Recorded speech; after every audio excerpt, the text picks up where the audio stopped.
প্রথম হচ্ছে যে ম্যাডামের শারীরিক জটিলতা নিয়ে আমরা অনেক কথা বলেছি বিভিন্ন সময়, এবং প্রত্যেকটাই ওনার আছে। এবং সর্বোপরি লিভারের যে জটিলতাটা, অর্থাৎ লিভার সিরোসিস পরবর্তীতে এটা আপনার কম্পেনসেটরি লিভার ডিজিজ বলে, গ্রেড 2, সেটার জন্য টিপস করা হয়েছে। টিপসের কিছু টেকনিক্যাল অ্যাসপেক্ট আছে, অ্যাডজাস্টমেন্টের বিষয় আছে। আপনি দেখবেন হার্টের স্ট্যান্টিং করার পর চেক করে আবার সেটার জন্য কোনো ধরনের রিস্ট্যান্টিং করে, অথবা চেক করে দেখে যে stent is not whether it is working nicely or not. এই জিনিসগুলো তো আমরা করতে পারি না।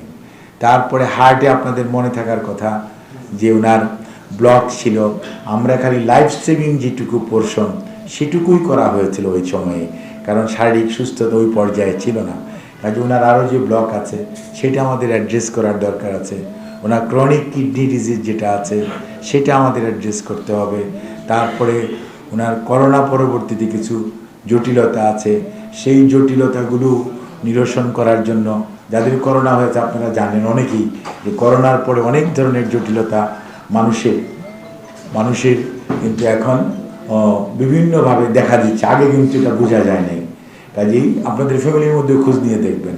তো কাজেই সেই সমস্ত জটিলতাগুলো এটা ওভারঅল থরো চেকিংয়ের জন্য যেটা আমাদের দেশে হয়েছে। আমাদের দেশের ফিজিশিয়ানরা এবার কেয়ার হসপিটাল তাদের staff they did their best. সিদ্ধান্ত দিবে লিভার ট্রান্সপ্লান্ট ইউনিটে যাওয়ার পর, ওখানে এই সুবিধাটা আছে। সো দে উইল ডিসাইড যে what will be the next course of treatment. এটা এখানে এই জন্যই আমি আজকে কিন্তু ভাষা কথা বলেছি, কারণ আমি তো এখানে বসে জানি না যে আমাদের কালকে জার্নিটা কেমন হবে। আমরা এমনও কিন্তু হয়েছিল, আমরা ডেট করে ফেলেছিলাম, কিন্তু আমরা ডেট ডেফার করতে হয়েছে ডিউ টু হার মানে শারীরিক কন্ডিশন। কাজে আপনাকে বুঝতে হবে, আমরা এখন বলতেছি কালকের রাত 10টা পর্যন্ত what will happen we don't know. কাজে আপনাকে মনে রাখতে হবে যে আমরা we are handling a patient, যে পেশেন্টের মাল্টিপল কোমরবিডিটিস আছে।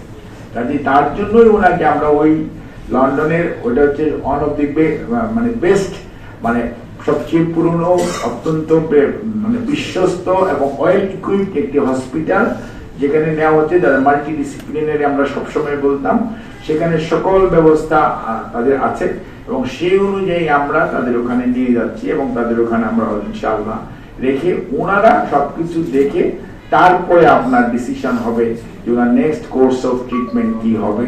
আর আমেরিকা যাওয়ার কথাটি যেটি বলেছে, আমরা ডেফিনেটলি যদি আমরা ওখানে ওরা সুপারিশ করে ইয়েস সিনিস বা এটা ওখানে বা জন হপকিন্স তাদের এখানে নাই, বাইরে নিয়ে যেতে হবে, তখন হয়তো দেওয়ার একটা প্রশ্ন আছে।